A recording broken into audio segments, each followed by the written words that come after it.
Sebelum kita masuk ke pembahasan, saya mau mengajak teman-teman semua buat yang belum subscribe supaya bisa terlebih dahulu ditekan tombol subscribe-nya, supaya channel ini bisa terus berkembang dan memberikan informasi, wawasan, serta hiburan kepada kita semua. Oke? Kalau sudah, langsung saja. Mari kita masuk ke pembahasan. Suku Bugis merupakan salah satu suku paling dikenal di Indonesia. Suku ini dikenal dengan keahliannya dalam berlayar hingga ke berbagai belahan dunia. Suku Bugis sendiri adalah suku yang berasal dari kelompok Deutero Melayu yang masuk ke wilayah Nusantara setelah adanya gelombang migrasi pertama dari daratan Asia di Yunan.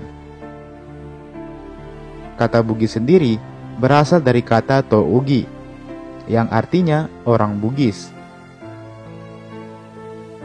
Kata Ugi ini merujuk kepada seorang raja dari kerajaan Cina yang dulunya berada di Pamana, atau kalau sekarang dikenal dengan Kabupaten Wajo. Beliau bernama La Satumpugi. Jadi, Tougi sendiri juga dapat diartikan sebagai pengikut La Satumpugi.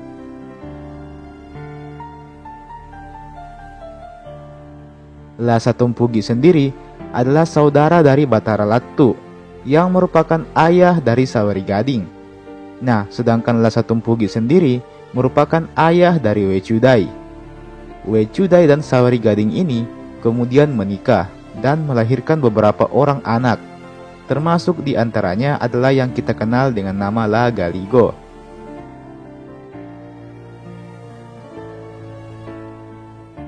Nah, sebagaimana yang ditulis dalam karya sastra Ila Galigo sendiri, tertulis di situ mengenai Saweri Gading Opu Naware, yang merupakan kisah dari Saweri Gading. Dari sebuah komunitas yang dipimpin oleh Saweri Gading ini, kemudian berkembanglah menjadi beberapa kerajaan Bugis klasik yang memiliki tradisi dan budaya yang mereka kembangkan secara sendiri-sendiri. Beberapa kerajaan tersebut diantaranya seperti Kerajaan Luwu, Bone, Wajo, Sopeng, Supa, Sawito, Sidenreng, dan Rapang. Kerajaan-kerajaan inilah yang kemudian dikenal dengan Kerajaan Bugis klasik, sekaligus menjadi salah satu penyebab banyaknya suku Bugis di Sulawesi Selatan sampai saat ini. Meski demikian, para masyarakat Bugis dari berbagai kerajaan ini juga menikah dengan suku lain, seperti suku Mandar dan Makassar.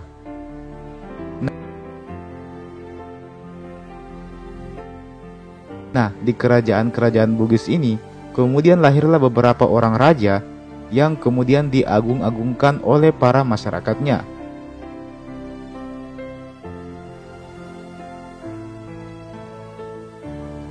Setelah itu, kemudian kita memasuki fase di mana setiap kerajaan berusaha untuk memperluas wilayahnya dan memperbesar pengaruhnya. Akibatnya, terjadilah banyak peperangan di kala itu.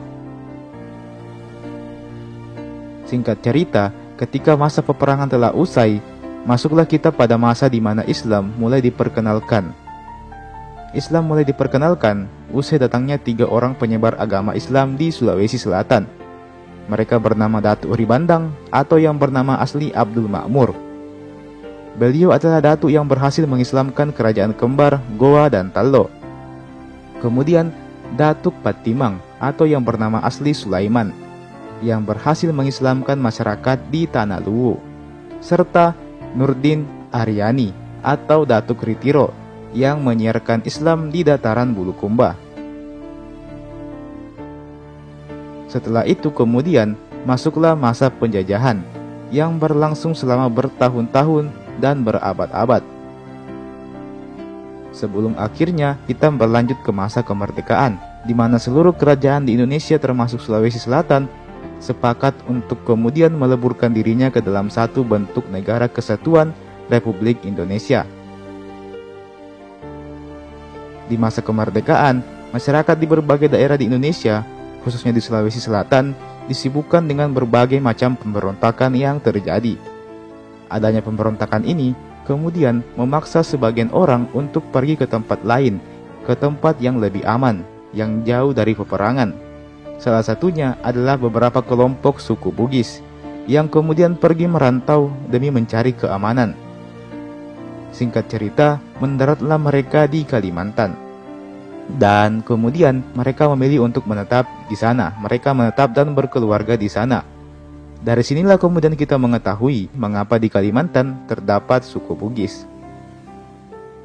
Hingga masa pemberontakan usai, Indonesia pun akhirnya kembali memasuki masa damai sampai sekarang ini. Dan sampai sekarang ini, suku Bugis masih menjadi salah satu suku yang dominan mendiami wilayah Sulawesi Selatan. Usai melalui rentetan sejarah yang panjang, kebudayaan, dan tradisi suku Bugis sampai saat ini masih banyak yang dipertahankan.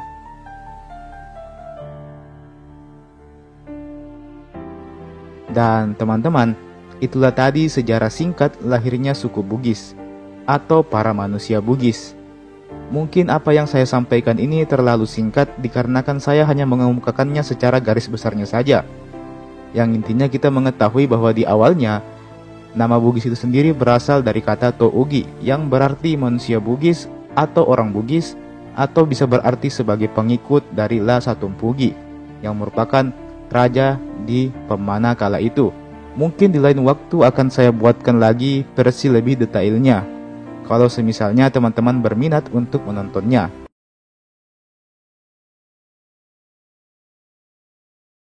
Suku Makassar merupakan salah satu etnis yang berada di bagian selatan Pulau Sulawesi. Sama halnya dengan suku Bugis, suku Makassar pun juga dikenal sebagai suku yang ahli dalam berlayar. Maka tak heran apabila suku Makassar adalah suku yang gemar dalam merantau dan melakukan pelayaran ke berbagai daerah, baik di Indonesia maupun di luar negeri. Salah satu bukti pelayaran suku Makassar dapat kita temui di Afrika Selatan, di mana di sana terdapat sebuah daerah yang bernama Makassar. Banyak orang yang berpendapat bahwa kebanyakan penduduk Makassar di Afrika Selatan itu merupakan keturunan campuran antara penduduk asli di sana dengan orang-orang Makassar. Demikian hebatnya suku ini hingga bisa melintasi lautan di zaman di mana transportasi belumlah secanggih sekarang ini. Suku Makassar sendiri juga pernah berjaya di lautan. Terbukti ketika suku ini berhasil membentuk kerajaan Goa dan berhasil mengklaim wilayah kerajaan yang sangatlah luas. Selain itu, kerajaan Goa kala itu juga dikenal sebagai kerajaan yang sangat kuat pada armada angkatan lautnya. Kerajaan Goa kala itu pun juga berhasil menjalin kerjasama dengan kerajaan Bali, Banten, dan bahkan menjalin kerjasama dengan Portugis kala itu. Kerajaan ini adalah salah satu kerajaan yang paling sengit berperang melawan pasukan penjajah Belanda kala itu. Dari awal penjajahan hingga akhirnya keruntuhan kolonial Belanda. Kata Makassar sendiri berasal dari kata Mangkasara, yang berarti mereka yang sifatnya terbuka, atau bisa pula diartikan sebagai yang telah menampakkan dirinya. Suku Makassar sendiri adalah suku nomor 2 yang paling banyak mendiami wilayah Sulawesi Selatan setelah suku Bugis. Suku Makassar tercatat mendiami wilayah Goa, Jeneponto, Takalar, Bulukumba, Selayar, Maros, Pangkep, hingga sebagian kecil wilayah di Sulawesi Barat, Sulawesi Tengah, dan Sulawesi Tenggara. Menurut sebuah cerita, pada masa peperangan, beberapa kelompok dari suku Makassar melarikan diri ke pegunungan dan hutan pedalaman. Di sana, mereka mendirikan kelompok-kelompok kecil yang kabarnya dari situlah kemudian lahir beberapa sub-suku Makassar. Beberapa suku tersebut antara lain suku Turatea, suku Konjo, dan Selayar.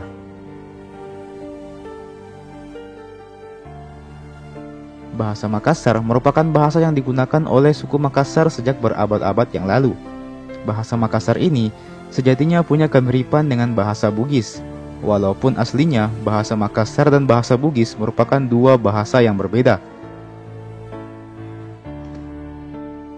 Menurut pendapat sebagian orang, bahasa Makassar saat ini sudah banyak yang terpengaruh dengan bahasa lain, seperti bahasa Bugis dan bahasa Melayu. Jadi bahasa Makassar yang digunakan oleh orang-orang Makassar saat ini kabarnya bukan merupakan bahasa Makassar yang asli, bukan lagi bahasa Makassar yang murni seperti yang dulu, karena tercampur dengan sedikit bahasa Bugis dan juga bahasa Melayu. Meski demikian, kabarnya bahasa Makassar yang asli ini masih bisa ditemukan di daerah Goa bagian selatan, tepatnya di kaki gunung Lompo Batang, dan juga di berbagai daerah pedalaman lainnya. Oke, mari kita masuk ke pembahasan utama. Jadi, dari mana suku Makassar ini berasal? Well, berdasarkan pembahasan tadi, maka kita bisa menarik dua buah pendapat. Pendapat pertama, jika suku Makassar dan suku Bugis aslinya adalah serumpun, maka itu artinya asal-usul suku Makassar tidaklah begitu berbeda jauh dengan asal-usul suku Bugis yang telah saya jelaskan pada beberapa video saya sebelumnya, di mana suku Bugis berasal dari kumpulan para pengikut dari raja yang bernama Lasa Tumpugi.